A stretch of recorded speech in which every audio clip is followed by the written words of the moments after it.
7:05 en el territorio continental ecuatoriano, buscando la verdad y abogando por la recuperación de la paz y la seguridad en el Ecuador.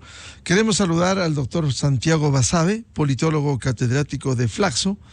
Lo invitamos a un diálogo para abordar la coyuntura política e iniciar este diálogo con el futuro en las relaciones del gobierno del presidente Daniel Noboa y la nueva Asamblea Nacional. Ha habido casi unos forcejeos políticos, por un lado desde el correísmo intentando imponer la agenda de impunidad y por otro declaraciones muy importantes que hiciera este lunes en Estados Unidos de que no se prestará para eso el presidente Noboa y que habrá acuerdos puntuales, especialmente en el tema de leyes. ¿Cómo ve este panorama en las relaciones ejecutivo-legislativo? Santiago, buen día. Hola Miguel, buen día con la audiencia. Es un panorama todavía incierto. Yo creo que es difícil poder tener una idea muy clara de cómo va a quedar conformada la Asamblea en cuanto a presidencia, a integración del CAL y de las comisiones fundamentalmente, porque la votación está ahí, está dividida. El correísmo tiene la primera minoría, le faltan unos acuerdos relativamente pequeños para poder alcanzar. El Partido Social Cristiano siempre está presente y siempre está dispuesto a hacer acuerdos con cualquier sector político. No debería extrañarnos que eventualmente así suceda ahora con la Revolución Ciudadana, y luego le faltarían unos pocos votos más, y eventualmente los 5 votos de Pachacuti y por ahí algunos de los independientes entre muchas comillas. Pero por el otro lado tienes también Construye, que tiene una bancada importante, podría acercarse a la bancada del propio gobierno, a la bancada social cristiana nuevamente, que es la que termina dirimiendo, me parece, en buena medida. Y eso no está claro. Lo cierto es que va a ser una asamblea nuevamente, como siempre, como las anteriores, con muchas fuerzas políticas, con mucha atomización, es decir, con grupos muy pequeñitos que al final, por la correlación de fuerzas, terminan siendo definitivos e importantes e imponiéndose en la conformación de las comisiones y la propia presidencia de la Asamblea. Entonces creo que son semanas y días que van a ser de mucho, y deben estar en este momento con mucho intercambio, mucha negociación, y la presidencia de la Asamblea puede estar para cualquier lado, sea para el lado de la Revolución Ciudadana o eventualmente para la oposición, que ahora mismo se autoproclama como la bandera de lucha de Construye, ¿no? Que es la segunda fuerza política en la Asamblea. Uno de los puntos, materia de discordia en los primeros diálogos para armar mayoría, ha sido la posición de dos sectores importantes. Cierto es, Construye tiene un bloque grande, la segunda minoría, pero ha habido partió esto con un forcejeo entre la Revolución Ciudadana y el socialcristianismo, que aspira a la presidencia de la Asamblea con Henry Kronfle. Sin embargo, la agenda de imposición de la Revolución Ciudadana es por el juicio político a la fiscal general. Y lo curioso, los argumentos que no han podido exhibir en el debido proceso en los juicios penales ante la Corte Nacional de Justicia, es que ahora el argumento no se trata de apoyar o no un juicio, sino de respetar las competencias legislativas, que por cierto tiene la atribución constitucional de fiscalización, pero hablan de actuar con pruebas, hablan de esta acción contra la fiscal, que ha tenido la valentía, hay que reconocer, de enfrentar al crimen organizado, a la delincuencia política. Seguramente se le demanda mayor agilidad en tantos procesos que hay, pero se ha puesto al frente como una figura para enjuiciar y destituir políticamente a la fiscal. ¿Qué piensa Santiago Basabe? Mira, esa es la agenda de la Revolución Ciudadana. Efectivamente, la destitución eventualmente vía juicio político de la fiscal general, eventualmente la resolución de algunos casos judiciales emblemáticos contra los ex líderes. Pero el punto, me parece que eso ya sabemos. Y lo que también sabemos es que la Revolución Ciudadana por sí misma no tiene mayoría. Me parece que más bien hay el foco de atención es quién puede dar una mayoría a la Revolución Ciudadana para que esa agenda se pueda materializar. Y ahí me parece que el Partido Social Cristiano nuevamente es importante y definitivo. Si el Partido Social Cristiano no se acerca a conversar hacia la Revolución Ciudadana, muy difícilmente lograrán la mayoría, pero esas negociaciones yo creo que no están del todo, no hay que descartarlas del todo. Cuando se dice que no sabían los socialcristianos de esta agenda, me parece que es poco creíble, ¿no? Tú has mencionado perfectamente las búsquedas de la Revolución Ciudadana, y creo que ese es el punto de partida y el punto de culminación de sus propuestas. Entonces, ahí, insisto, la atención es a quienes pueden viabilizar eso, que no son la Revolución Ciudadana por sí mismos, sino otros sectores que eventualmente se acerquen a esta organización política, que, dicho sea de paso, tiene una agenda con las distancias de las personas y de los contextos históricos, desde luego, pero que tiene una agenda muy similar a la del Partido Roldosista Ecuatoriano, del PRE de fines de los 80 y de inicios de los 90. Cualquier negociación con el PRE en ese tiempo, y tú, periodista acucioso como eres, Miguel, recordarás bien, cualquier negociación con el PRE en la Asamblea, cualquier espacio para otorgar los votos del PRE pasaba por resolver los conflictos del expresidente Bucaram. Ahí empezaba y ahí terminaba la agenda del PRE. Algo parecido, tengo la impresión, que sucede con la Revolución Ciudadana. Y en ese tiempo el Partido Social Cristiano, nuevamente el PRIAN en su momento, fueron parte de esos acuerdos que viabilizaron muchas de las decisiones políticas claves del país. Ahora me parece que sucede algo similar y como decía al inicio, yo creo que en estos días se estará haciendo muchas negociaciones, habrá muchas cosas de por medio, y la posibilidad de que la Revolución Ciudadana en alguna alianza con varios sectores pueda llegar a la presidencia, me parece que no hay que descartarla del todo. Ahora, en el otro lado, Santiago, se podría hacer una mayoría, construir con otros sectores como Actuemos, el propio movimiento Construye y la nueva bancada que lidera el exmandatario Lucio Gutiérrez. Sí, es posible, desde luego, pero cuesta políticamente la negociación mucho más, ¿no? En términos de tiempo, por ejemplo, en términos de otro tipo de recursos, porque ahí tendrías que juntar a Construye, juntar la bancada del gobierno, que son 12 o 13 asambleístas, eventualmente lo que fue la alianza que puso la candidatura de Sumin Cosna, buscar algunos independientes, por supuesto a esta agregación de asambleístas alrededor del expresidente Gutiérrez, y me parece que ahí el Partido Social Cristiano también es importante, y creo que sin ellos va a ser muy complicado que pueda llegar a una mayoría, tanto Construye como la Revolución Ciudadana. Entonces ahí hay un proceso de negociación que no es imposible, pero creo que va a costar mucho más que una mayoría eventualmente desde la Revolución Ciudadana.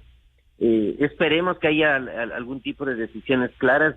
Tengo serias dudas que eso suceda viendo lo que ha pasado en las asambleas anteriores, y seguramente tendremos mediana claridad horas antes de la posesión, el 20 de noviembre. Hasta tanto, yo creo que ahí el proceso de negociaciones debe estar abierto, y muchas cosas estarán circulando y muchos intereses también estarán circulando de cara a alcanzar los votos. ¿Qué convendría al Partido Social Cristiano? ¿Una mayoría con el correísmo o con el otro sector de Construye, Actuemos y la nueva bancada? Yo creo que eso les da lo mismo. Es muy feo decirlo así, de esta manera, pero esa es la situación a la que ha llegado el Partido Social Cristiano, desafortunadamente, que no siempre fue así. El tema es que quizás con el correísmo la posibilidad de que tengan la presidencia de la Asamblea es más fácil, ¿no? Parecería ser que la negociación ahí les resulta más sencilla para ese espacio, no tanto si es que esa es su demanda principal, si se acercan a construir las otras fuerzas políticas. Pero en cualquiera de los casos yo creo que es una bancada que no es la más numerosa, pero que haciendo las sumas y restas termina siendo muy importante, si no definitiva, para cualquier tipo de acuerdo en la Asamblea Nacional.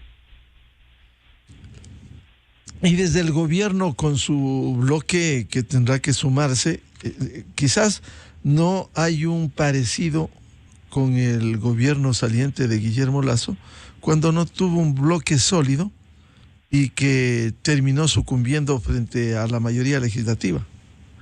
Hay un gran parecido no solo en el bloque de gobierno del señor Noboa, en el bloque de gobierno del señor Lasso, en la conformación de la oposición, en la fuerza fundamental de la Revolución Ciudadana, en el espacio clave que tiene el Partido Social Cristiano, en la fragmentación, en esta ausencia de certidumbre. Pero eso es natural, Miguel y audiencia.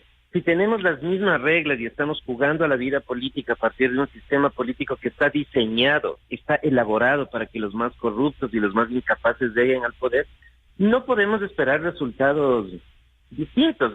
Albert Einstein, quizás la mente más brillante del siglo XX, decía que la locura es hacer lo mismo y esperar resultados diferentes. Y ahí está.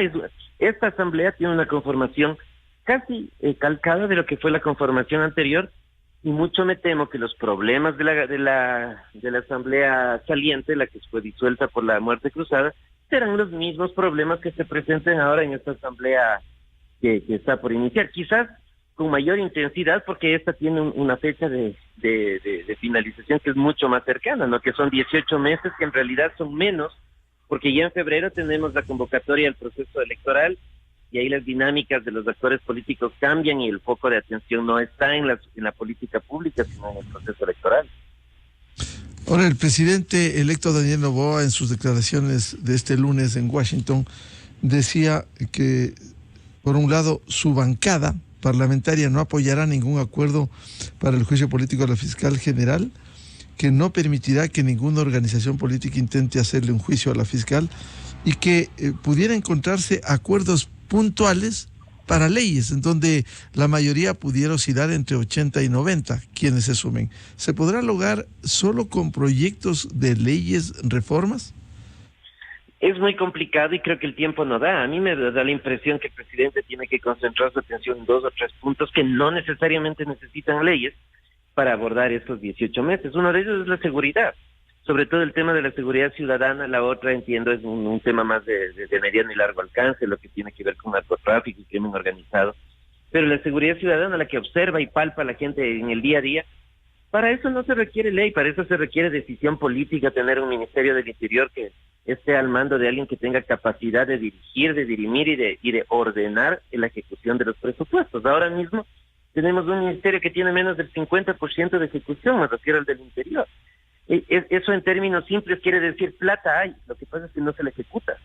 Entonces, esas son decisiones puramente del Ejecutivo, sin necesidad de la Asamblea, y a mí me parece que el gobierno podría ser mucho más eficaz, mucho más eficiente para la gente, para el común de los ciudadanos, para el sector empresarial, para los trabajadores, etcétera, haciendo 2 o 3 puntos claves que, en los que, insisto, yo creo que la Asamblea no es del todo importante. Este de la seguridad, un intento de reactivación económica, que es más complicado, una mejor y más eficaz entrega de servicios básicos a la población, pensando en hospitales, por ejemplo, pensando en medicina. Yo creo que eso es viable, es menos conflictivo y le puede generar mayores rendimientos al gobierno y fundamentalmente al país.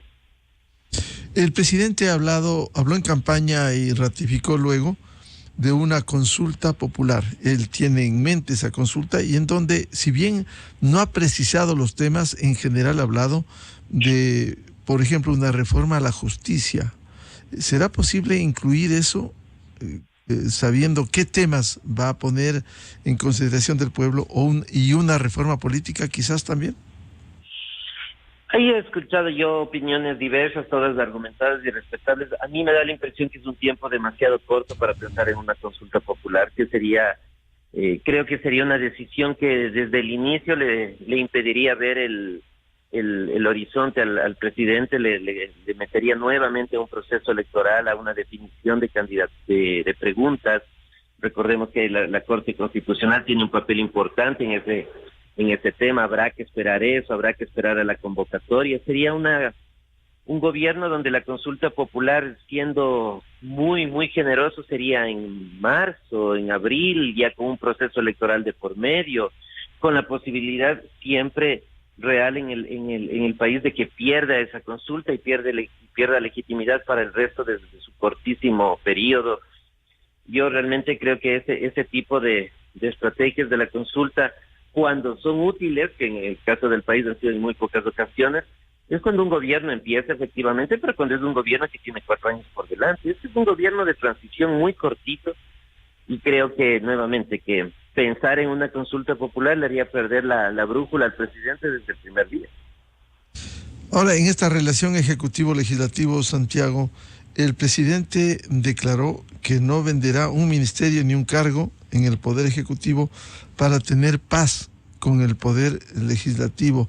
En la Realpolitik, ¿qué va a pasar en estas relaciones cuando es indudable que los bloques, los legisladores se acostumbraron, una mala práctica, pero se acostumbraron a lograr prebendas a través de votos en la Asamblea Nacional? ¿Será posible descartar eso? Es bien complicado, pero creo que el problema en realidad no está en entregar un espacio de poder como es un ministerio, por ejemplo, porque eso es parte de la negociación política. El problema está en que no se lo haga de forma pública. Porque si el presidente dice, miren, he llegado a acuerdo con Construye, estoy pensando en voz alta nada más, y Construye se va a encargar del Ministerio de Salud, de Economía y de Vivienda. Y también tenemos un acuerdo con la bancada del Partido Social Patriótica, y Social Patriótica va a tomar el Ministerio de Energía, y con tal otro partido y tal ministerio, y eso se lo dice así, y a cambio tenemos un acuerdo de gobernabilidad desde la legislatura. Me parece que eso es lo más natural de cualquier democracia y de cualquier sistema político. El problema de fondo es que acá los acuerdos no se los hace públicos, se reparten igual los espacios de poder, pero eso se lo hace por debajo de la mesa. Ahí me parece que está el problema, porque cuando lo haces de esta manera, nadie tiene responsabilidades. Entonces yo puedo manejar un ministerio X y al mismo tiempo a declararme supuestamente como opositor al gobierno, que es lo que ha sucedido en el país históricamente. Ojalá, si es que hay un tipo de negociación, se la haga de forma transparente, abierta, y se diga, hay una alianza específica del gobierno con tal o cual sector, tenemos tales puntos de acuerdo, y en función de eso entregamos y compartimos el poder, que no necesariamente tampoco implica corrupción, no necesariamente solución es gobernar entre varios, ya que yo por mí mismo no puedo porque no tengo la mayoría suficiente. Eso siempre ha sido complicado en el país. El único rastro histórico que tenemos desde esa alianza, que además fue corta, ¿no? La audiencia de más de edad recordará al inicio del gobierno del presidente Borja, esa alianza con la Democracia Cristiana, el FARI y algunas organizaciones más pequeñas, que duró cerca de 2 años, que fue pública, y de ahí en más han existido los acuerdos, pero nuevamente acuerdos que no son públicos y que se prestan no solo para intercambios ya no tan transparentes, sino incluso para abiertamente entregar espacios de poder para que ahí se produzca corrupción. ¿Se podrá construir una agenda ejecutivo-legislativo sobre temas puntuales, si hay necesidad de reformas o nuevas leyes, e incluso aprobar algunas que están pendientes? Reforma a la seguridad, la ley de gestión de riesgos, es decir, hay algunos, por proyectos no faltan lo que hay, a los que podría sumarse los que presente el presidente Noboa. Sí, yo creo que en algunos se puede llegar a acuerdos, sobre todo en los que son políticamente menos intensos, menos conflictivos.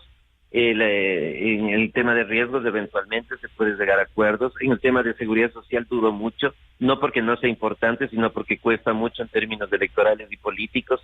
Y ya desde febrero, es decir, 1 mes y medio, 2 meses después de la posesión de la Asamblea, ya las agrupaciones partidistas van a estar pensando en elecciones, y ese tema les puede generar complicaciones a pesar de que es beneficioso para el país. Entonces yo creo que sí, algunos acuerdos se podrán alcanzar, pero sobre todo en estos temas menos riesgosos, menos candentes en el plano político. Y por eso decía al inicio, gastar mucho de su esfuerzo y de energía desde el gobierno en aprobar leyes, me parece que tiene que ser medianamente relativizado y quizás concentrarse en hacer las cosas que pueden fluir de forma más fácil con la participación directa del Ejecutivo simplemente. Y en el tema de fiscalización hay algunos procesos pendientes que quedó de la Asamblea disuelta, incluso se habla de un juicio al Consejo de la Judicatura que está presidido, están procesados penalmente y que han tenido una actuación absolutamente cuestionable en el país. ¿Cómo pudieran viabilizarse esos juicios, más allá de lo que pretende la Revolución Ciudadana de imponer el juicio a la fiscal general? Sí, ese juicio a la fiscal genera más tensiones, es más complicado que se lleguen a acuerdos, pero eventualmente en otros campos sí. El tema del Consejo de la Judicatura realmente es una cuestión vergonzosa, no creo que haya otra expresión, otro calificativo que le quede mejor. Es una situación vergonzosa. Ojalá exista un mediano acuerdo en torno a eso, ¿no? Quizás eso puede generar ese tema, tal es el desgaste del Consejo de la Judicatura que es difícil pensar que hay alguna bancada que abiertamente se oponga al juicio político. Entonces, en el tema de la fiscalización, sí, ahí se puede avanzar en 2, 3 temas puntuales. De este puede ser uno de ellos. Pero nuevamente hay que esperar a ver cómo se da la mayoría legislativa, y eso, como decía al inicio, me parece que todavía es altamente incierto. ¿Pudiera funcionar algo que en su momento se ha hablado en la práctica legislativa, mayorías móviles, sujetas a los contenidos, sea de fiscalización o de legislación? Sí, seguramente va a pasar por ahí. Si las reglas de juego siguen siendo las mismas de antes, insisto, los resultados no pueden ser muy diferentes. Y probablemente habrá acuerdos mayores para determinadas leyes, acuerdos mayores para determinados juicios políticos eventualmente, para el proceso de fiscalización, pero nada que sea consolidado, contundente, que le permita al país tener la tranquilidad de que tienes una mayoría que tiene A, B, C, D puntos en la agenda, sino al vaivén del momento, que además es un momento muy, muy corto. Yo creo que 2, 3 leyes no debería ser más la idea desde el gobierno, y eventualmente 1 o 2 procesos de fiscalización. Con eso está el año y medio. Y el resto es una gestión de lo cotidiano, que es lo que la gente espera en este momento, tener resolución, no del todo, desde luego, pero sí inmediata a los problemas básicos. Y nuevamente ahí la seguridad ciudadana es un tema clave, importante, que el gobierno tiene que ponerle como su prioridad desde el primer día. Santiago, el presidente electo Daniel Noboa ha hablado también de una reforma tributaria y ha aclarado que esto no va a implicar el aumento de impuestos. ¿Cómo se puede articular una reforma tributaria?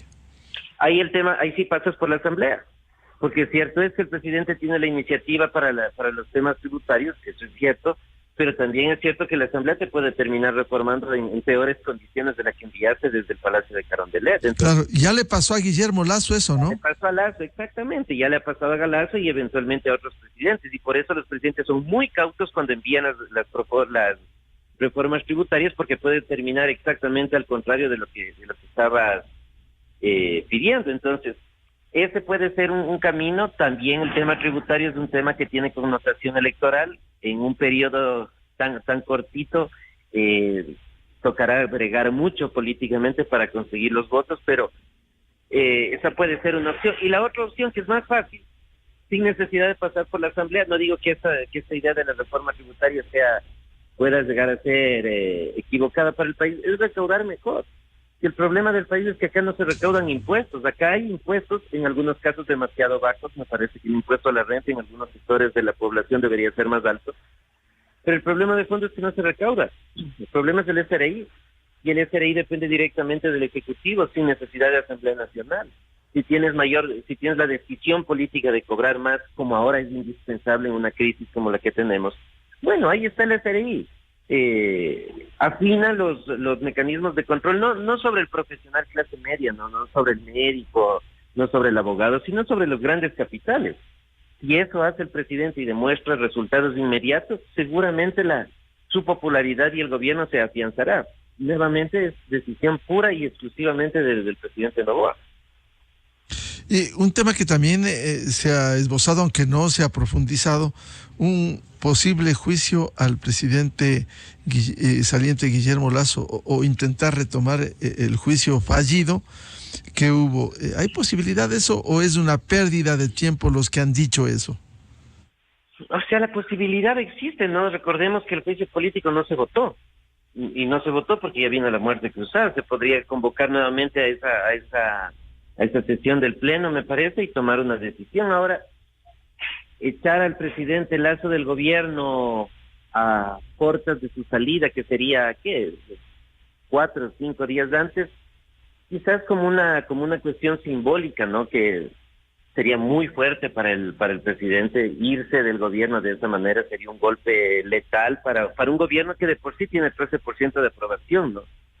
Que es muy bajo, de las más bajas de América Latina, pero sería una cuestión simbólica muy fuerte. Si eso se llega a dar, claramente se sabrá ya desde el día 1 cuál es la orientación de la Asamblea Nacional, porque para que se viabilice esta posibilidad se necesita una mayoría que esté encabezada por la Revolución Ciudadana, naturalmente. O sea, no hay otra opción.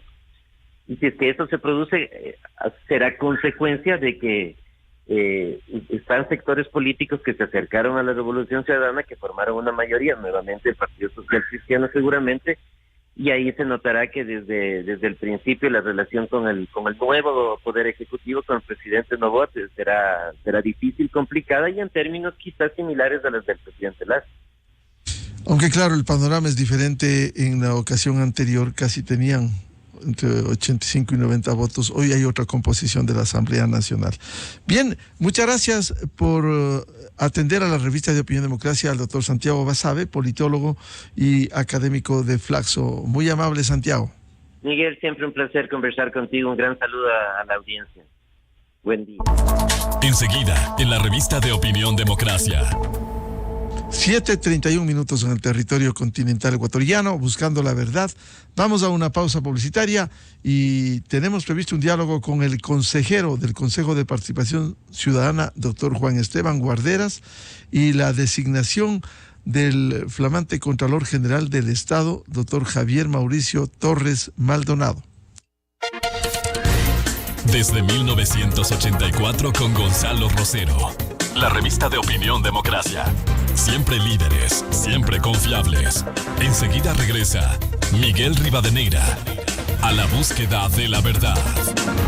Inicio de espacio promocional.